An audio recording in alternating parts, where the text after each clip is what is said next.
warm welcome to everyone. Welcome to our lecture series of the course Marketing Research and Analysis. In the last class we had discussed about data purification, if you remember, in which we had discussed about how to correct your data and proceed further to for your analysis. In that context we had discussed about three important problems regarding data purification and cleaning. That is, one was the handling of the missing data, and where I explained how you should be scientifically handling the missing data and going for it, so that you need not be putting in the data, force fitting the data, or just putting in some data for the heck of it. Second case was a case of outliers, in which I explained you the role of outliers and how you should handle outliers, and what should be the logical explanation behind outliers. Third thing was we discussed about normality, right. So, covering these things and linearity also we covered. So, we covered basically these things, and then we said if the data is behaving properly and is fitting all those parameters, then the researcher should move further for statistical analysis. However, whenever you correct the data, for example, you try to check for normality and you see and you try to transform the data and try to convert the non-normal data into a normal data, that means a skewed data into a normal data.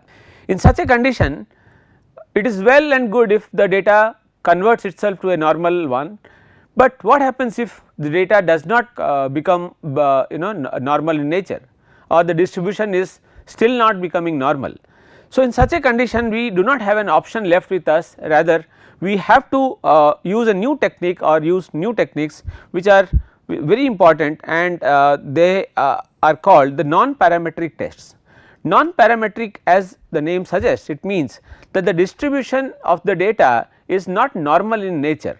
So, it is not normal in nature. So, the normality assumption is invalid. In such a condition, the normal statistical tests are not applicable, right. If you do any statistical analysis which follows the normal distribution like a T, Z, F test, then it would be wrong, right.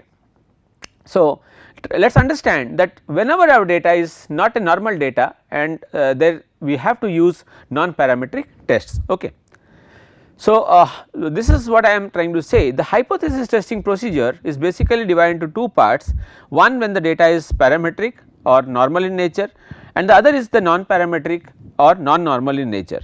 So, for this you have tests like Z, T, one way ANOVA, and for the on the other hand, for the non-parametric test you have tests like the Wilcoxon rank sum test, Kruskal-Wallis test, Mann-Whitney U test, rank sign test. So, several tests are there, right, and we will be trying to cover. So, this part we had introduced as a part of the hypothesis testing, but this is we will be going deep into this, right, in the further future classes, right.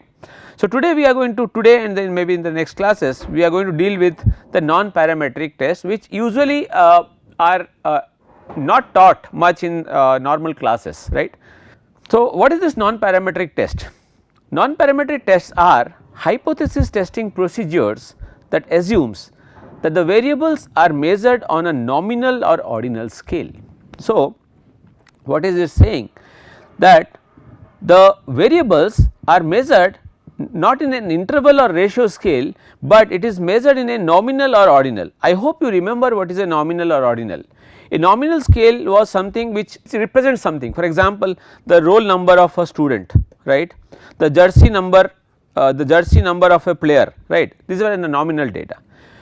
Ordinal data are those data which follows a order, right. So, which for example a ranking data, right. So, in such kind of problems, when you are using a representation like a nominal or a ordinal scale, in such conditions the data does not follow a parametric condition. So, in such a condition we are using automatically a non-parametric test, right. Now, non-parametric test versus parametric test, let us see some of the differences. Most of the statistical methods referred to as parametric methods require quantitative data, right, but you might not be having all the time data which are quantitative in nature, right. You might be having some kind of data which are categorical in nature. For example, while non-parametric methods allow inferences based on either categorical or quantitative, both, right. So, suppose for example, I am trying to see the categories of people in terms of income, gender, for example. So, these are some of the data which I have. Now, how do I use this? Because this data is not going to follow any normal distribution. However, the computations used in the non-parametric methods are generally done with categorical data, as I said just now. The measure of central tendency, yes, this is very important. The measure of central tendency in the parametric test is mean, which we generally use, but the mean is not the right one in a non-parametric test because of the conditions of the violations of the normality conditions, and we therefore we use another one which is the median, which is more robust to outliers and other problems, right.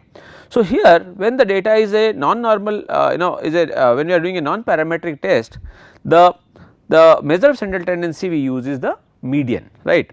Non-parametric tests, inference tests have fewer requirements or assumptions about population character. So, they are not bothered. When you are doing a non-parametric test, the good thing is that you are having very few requirements, right, or assumptions about the population characteristics, which is mandatory or is a requisite in case of a parametric test. Okay. For example, to use this test, it is not necessary to know the mean, the standard deviation or even shape of the population scores, right. Because non-parametric tests make no assumptions about the form of the population, it is also from which the test samples were drawn, they are often referred to as distribution free tests. That means what? There is no particular distribution that is required. So, right, we are not concerned about the distribution. So, we are saying it is a distribution free test. Okay. So, many a times you will see that when you have collected raw data from the field, the data might be following certain distribution or might not be following. If it is following a certain distribution, then fine, you can go for any statistical test.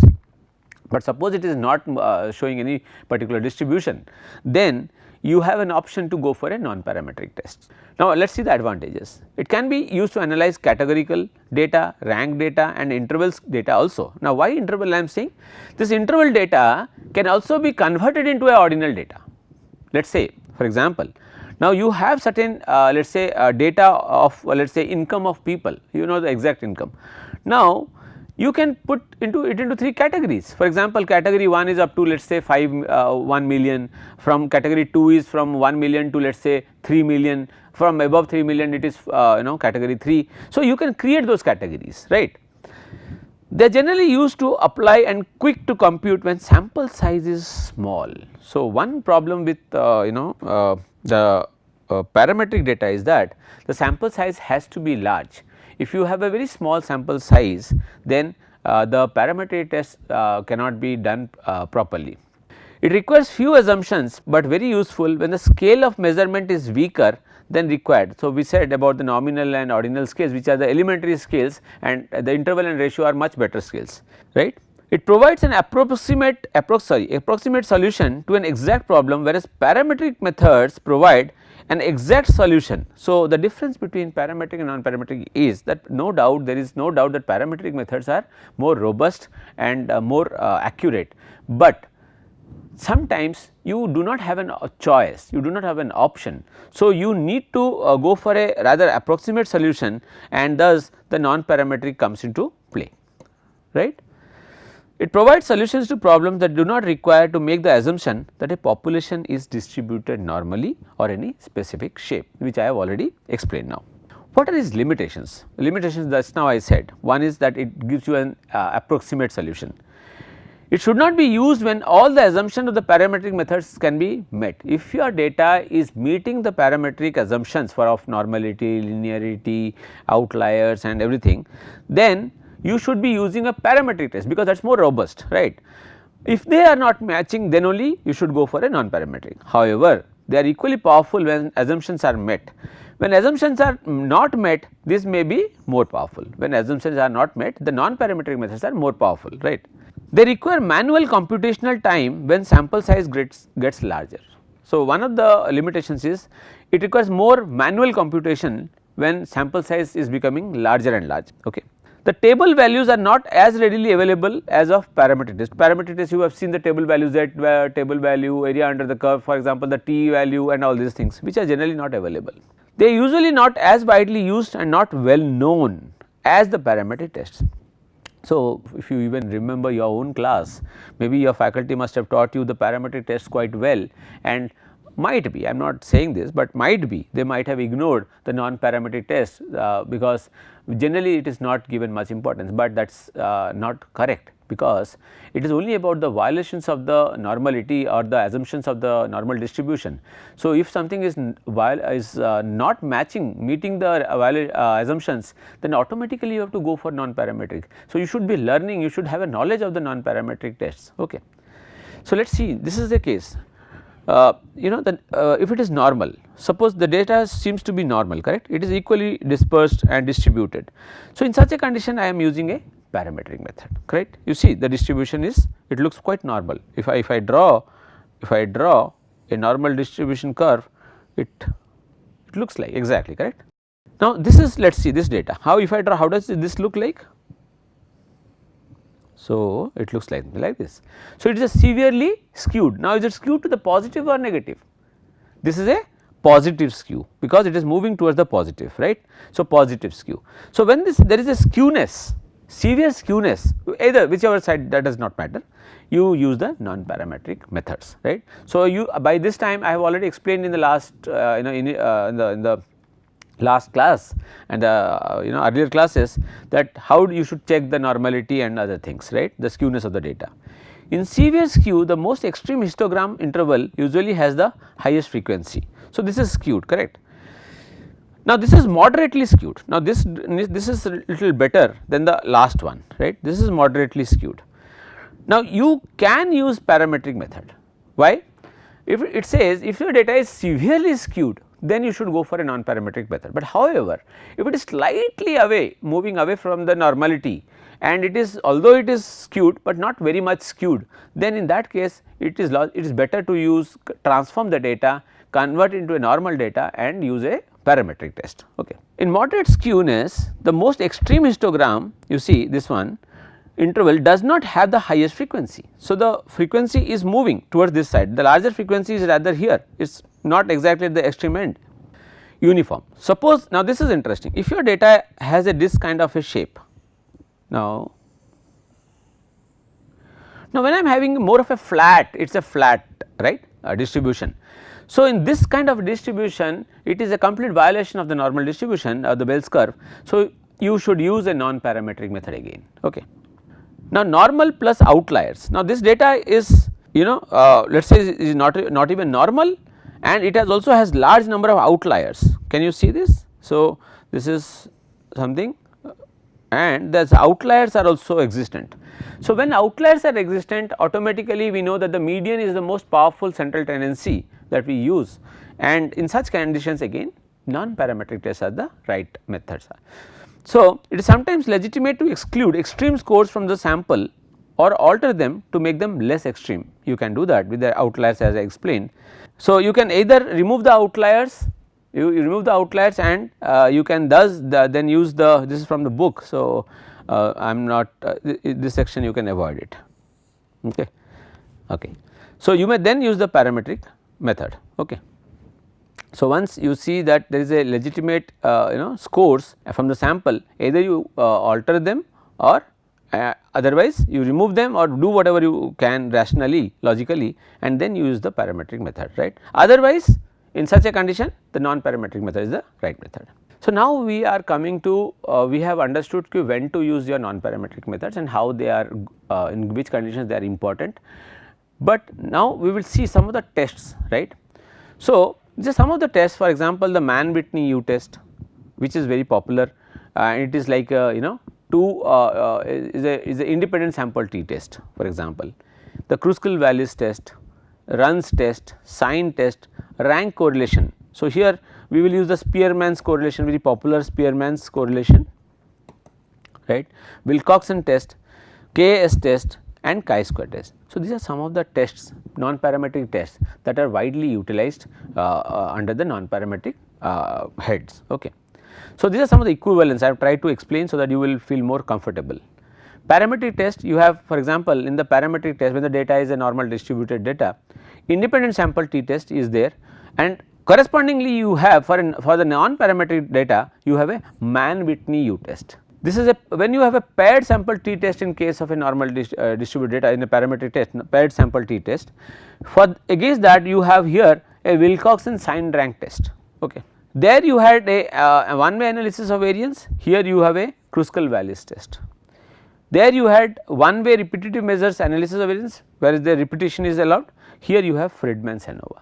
So, these are some of the equivalent tests. Okay. So, this is to understand that parametric and non-parametric are not entirely different, there is a lot of similarity, but because of the conditions of normality and other problems you have to use this non-parametric test. Okay.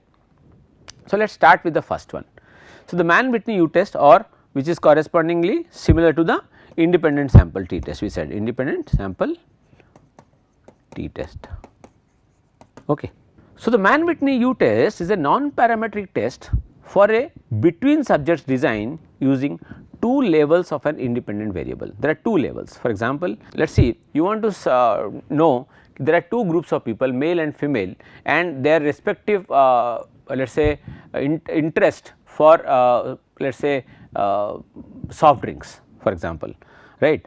So, if I want to compare how much are males spending on soft drinks and how much are females spending on soft drinks, I want to test, and by chance I found that the data collected is absolutely not following a normal normality pattern, normal distribution pattern, then I have no option but I need to go for a non-parametric test, under which I am using the Mann-Whitney U test. Okay. It is often used in place of the t test for independent groups where there is an extreme violation of the normality. These tests fall under the family of rank sum tests. Now, this is important. This particularly Mann-Whitney U test is one of the tests which falls under the rank sum tests. Okay. There are few more also, I will be explaining one by one. What are the assumptions? The data must be from independent random samples. The data must be from independent random samples. It be measured at least at the ordinal level, right. If you measure in the interval also, no issues at all, because it can be always taken as ordinal. The underlying dimension of the dependent variable is continuous in nature, even though the actual measurements may be only ordinal.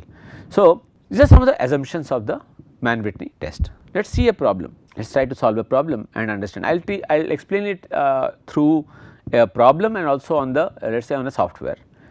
Suppose that the board of regents of a large eastern state university wants to test the hypothesis that the mean SAT scores of students at two branches of the state university are equal. Okay. The board keeps statistics on all students at all branches of the system. A random sample of 15 students from each branch has produced the data as shown in the table. So, remember, generally we have seen that whenever you are using a non-parametric test, that the sample size is also much lesser, right. However, if your sample size goes on increasing, even the non-parametric test tends to move towards the normality, right, and then a normal pattern can be used, normal parametric test can be utilized. To apply the Mann-Whitney U test to this problem, we begin, how do we start? We begin by ranking, because you have heard in the last slide that it falls under the rank sum test, right. So, ranking all the scores in order from lowest to highest, right. Okay. Now, let us learn the symbols. What symbols do you use here? N1, number of items in sample 1. So, there are two groups. So, the number of items in sample 1, group 1. So, the number of student at branch A. N2, number of students in sample 2, that is the student at branch S, second branch. R1 is the sum of the ranks of the items in sample 1. So, sum of the ranks of all the branches of A scores. Okay. Similarly, R2, sum of the ranks of the items in sample 2. So, the sum of the ranks of all the branches of the branch S scores. So, these are four things which we require. Let us take this. In this case, both N1 and N2 are equal to 15. Let us see how many A are there. A 1, 2, 3, 4, 5, 6, 7, 8, right. 9, 10, 11, 12, 13, 14, 15. Right. Similarly, if you look at N2 branch S, how many are there? Let us see 1, 2, 3, 4, 5, 6, 7, 8 and this is so 15. So, 15, 15 both, right. Now, we have now put in the ranks.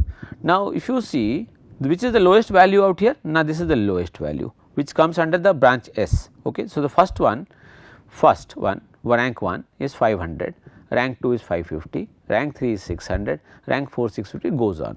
So, correspondingly we are writing in which under which branch are they coming. So, 500 was in S, 550 was in S, 600 was in A. Okay. So, we have given a rank for the different scores and the branches. Okay. So, once we have done this from lowest to highest, it starts from lowest to highest. So, now what we will do is then we can total the ranks for each branch. So, you have done the branches, now branch A and S, now kindly add it up. As a result, we have all the values we need to solve this problem. So, we have N1 is equal to 15, N2 is 15, R1 is 247. Now, how does it come? Let us see here again. So, R1 is for which branch? Let us say now let us count for this one. For S, what are the ranks? 1, 2, then 4, then 5, then 9, then 11, then 12, then 14, then 19, then 20, 23, 26, 29 and 30. Okay. Now, if I add all of them, all the total, then how is coming? So, 30, 59, 65, 75, 85, 88, 90, 108, 108, 128, 137, 147, 151, 161, 163, 173, 174, 184, 193, 198, 202, 204, 205. So, 13 is also missed, 13 was also there.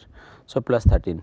So, if I add, so it is almost coming to 218, 205 plus 13, 205 I added and plus this 13 when I add up 218. Okay. Similarly, if I add for all the branch A, it is 247. Okay. Now, I have done it. So, after doing this, right, 218, 247 it has been done. So, you can see this, right. Now, what? Using the values for N1 and N2 and the rank sums R1 and R2, we determine the U statistics, right. A measure of the difference between the ranked observations of the two samples of SAT scores. Now, U is equal to this is the formula N1 into N2 plus N1 into N1 plus 1 divided by 2 minus R1, right. So, if I do this, now you might be thinking okay, what if I take N2 not N1, you can do it and you will see that there is not much of a difference. So, but just only thing is this remains the same. Now, this one will become N2 into N2 plus 1 and this is becomes minus R2. So, that is the only difference it will happen, but you will see that the end result will be more or less the same. So, when we calculate this, it is coming 98, right, U is equal to 98.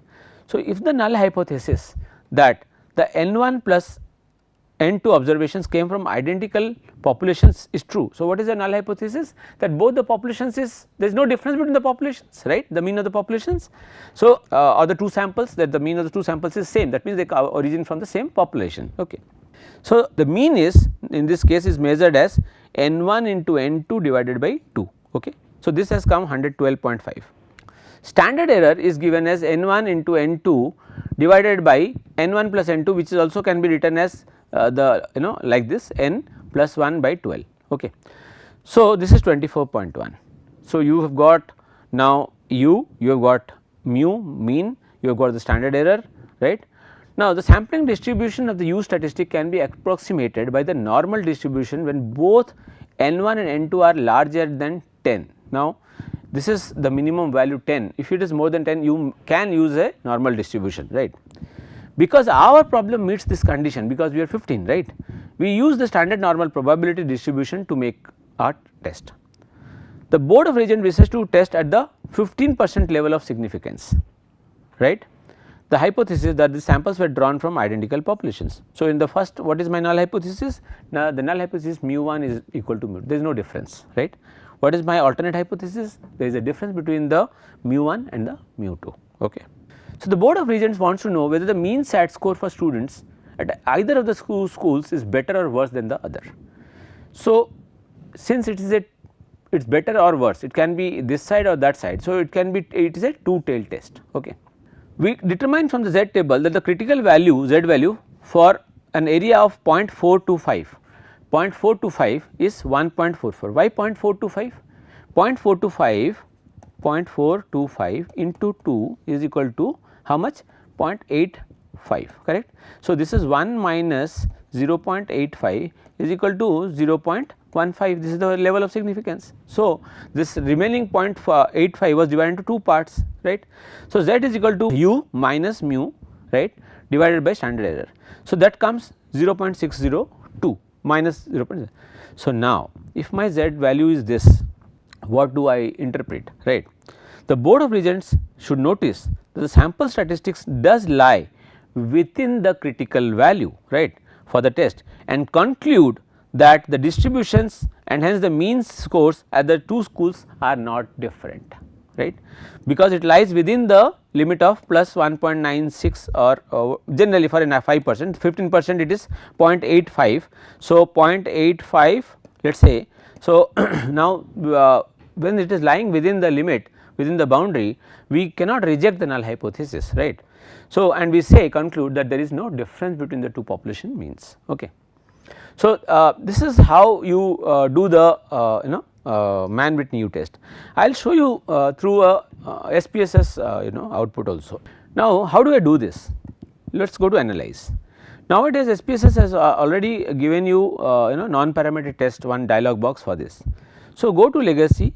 Now, you see there are chi-square, binomial, runs, one sample, independent sample, k sample, two related samples, k related samples, many things are there. So, what we are talking about is the independent sample, right. So, I want to see whether there is any difference between the two independent sample groups, right. So, what I am taking, for example, I want to see the satisfaction level, is there a difference in the satisfaction level between two groups, right. So, now what I can do is I can take firm size as my grouping variable. Now, define the groups. Now, firm size, where is firm size? Let us say 8. So, 8. So, you see firm size is 0 and 1. So, this is 0 here and this is 1, right. So, there are two values. So, I will insert 0 and 1.